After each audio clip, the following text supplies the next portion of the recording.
Lady from Texas, recognized. Thank you so much, Mr. Chair. This is so interesting. A couple of things. I'm just curious to know, as we're talking about lawyers and the obligations of lawyers, and whether or not maybe the former president has any idea of what good lawyer obligations look like. I'm just going to ask, we're not going to play, we're going to do Ms. Winebanks.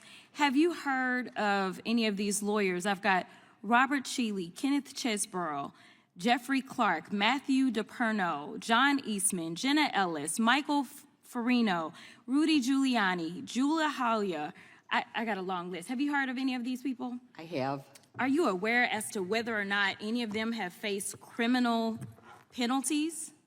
Yes, and also been disbarred or suspended. Oh, yeah. Okay. So they've had some issues, but these are the hand-picked lawyers for Trump. I'm assuming that y'all have never been Trump lawyers, Mr. Trustee or Mr. Costello. No, I was for a year.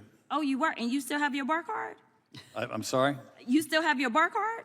Yeah, well, unless I get targeted for daring to represent a former president. You have absolutely done a lot better than most that deal with him. So good for you. I also want to make sure that we talk about what two-tier really looks like.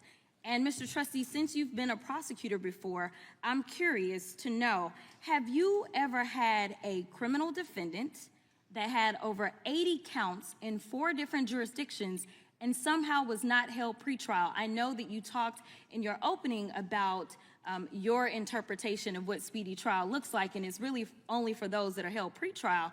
And last time I checked, most of the time those people held pretrial, they don't have anywhere near 80 counts pending against them. But I'm curious to know, in your experience, have you ever had someone that had over 80 counts pending in 4 different jurisdictions and they were not held pretrial? Yes or no? Well, no specific recall, Okay, all but right. I could answer more if you'll let me. You told me no, and I understand because I hadn't either. So, in addition to that, there's been a gag order, since we're going to talk about the pending trial that's going on right now. Have you ever had a defendant that violated a gag order and then you went to the judge and the judge didn't lock them up and they done it at least 10 times? I think it's 10. I'm losing count right now. Have you ever had somebody violate? In 35 years, I had never seen a defendant gagged. Okay. Not my question. So you've never Well, it's hard to get to the second part if they're never you've gagged. never had it. You're absolutely right.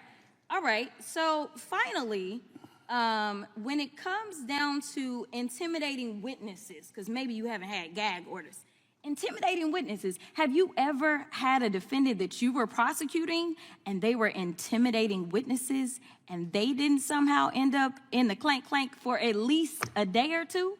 I've had criminal death penalty prosecutions based on witness retaliation. I'm very familiar with gang cases and mafia cases. Most of those defendants were already incarcerated when they would orchestrate some sort of obstruction. Okay. If there's provable physical violence-based obstruction, it certainly makes sense that they be incarcerated. Thank you so much. And, you know, Mr. Hamilton, I don't want you to feel left out of this conversation. So I'm going to make sure I ask you some questions. Let me know if you're having problems answering them, because they really should be yes or no. Let's see. You're the executive director for the America First Legal, correct? That's correct. All right. And America First Legal is a member of Project 2025, which is dedicated to creating the playbook for the next conservative administration and what it calls the Project Pillars, correct? We are proud contributors to Project 2025. Okay. And are you familiar with Project 2025's mandate for leadership? In fact, I am. Okay. And in fact, you wrote some of the sections of this mandate related to the DOJ, correct? Sure did.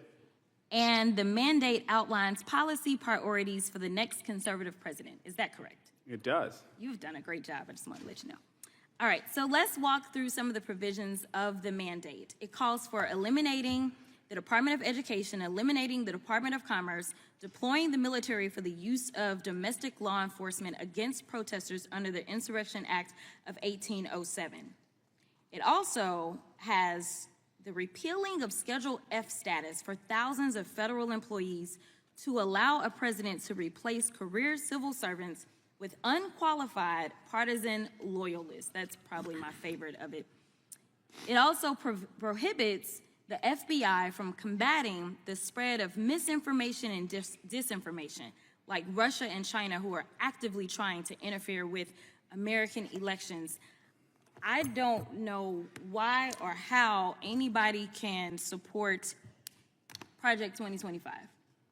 And I know that there was allegedly a joke about dictators and whether or not that's funny, but in the United States of America, dictatorships are never funny, and Project 2025 is giving the playbook for authoritarianism as well as the next dictator to come in.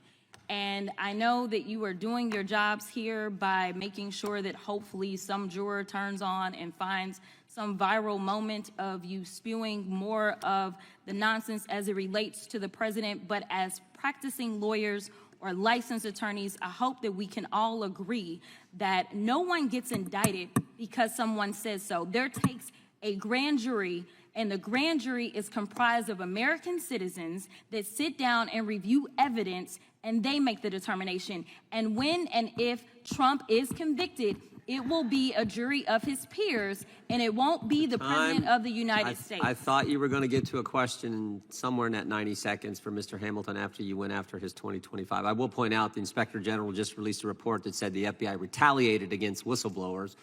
One of the reasons we do need some changes, but there was no question there. But Mr. Hamilton, if you want to give it some kind of response, you're more than welcome to do that. Mr. Chairman, my only response would be to say that there are a great number of policy options that have been provided to any future conservative administration through Project 2025, and it's an attempt to restore the rule of law in this country. And I reject the Huffington Post-style characterizations of the recommendations. All right. The gentlelady yields back. The And gentlelady Mr. Chair. from, we'll go to the gentlelady from Wyoming, then the gentleman from Florida. Mr. Chair, I'd ask Thank you. unanimous consent. Excuse me, this is, oh, I'll get you as soon as we go after this. Just Okay. unanimous consent? Are you Yes, gonna- just unanimous consent to enter the mandate for leadership. Without objection. Without objection. The Thank- gentlelady from Wyoming is recognized. well, thank you. And if it seems like there might be a dog in this hunt on the other side, what you need to understand is that Mr. Goldman, the novice representative from New York, actually does have a personal stake in this case. He has stated that he has been involved with the Bragg case, helping to prepare Mr. Cohen for his testimony. So he is quite closely aligned with an admitted and convicted liar and perjurer. He's also paid the Judge Merchant's daughter's firm over $150,000 for her services. So I think we've got quite a conflict of interest from Mr. Dan Goldman, the novice representative from New York. And just one other thing to keep in mind when considering the hostility from the folks on the other side of this aisle is that the ranking member Excuse me, of this Mr. Chair, particular I would move committee to have that was Jeffrey stricken from the record, Epstein's to have fixer. that phrase taken down. The ranking member was Jeffrey Epstein's fixer. So I think that might give you some Excuse me, idea of I why would you see ask this that hostility. Hang on, statements be gentlelady, taken down. gentlelady, the to ranking Mr. member is Goldman. recognized. I would ask that the statements regarding the conflict of interest related to Mr. Goldman be stricken down from the record. Engaging in personal personalities. In your on this 14-minute and 14-second opening statement, you called the former president, current candidate for the office of President of the United States, all kinds of names. I think He's not a member of this I committee. understand he's not a member, but And he's that's what I'm still asking a former you related president. to. What I'm saying is we should I'm all be related careful to about it. our I think member. the gentlelady from Wyoming was just stating facts that are in the news report. She accused him of a conflict of interest on the committee during the hearing. I ask that that be stricken down.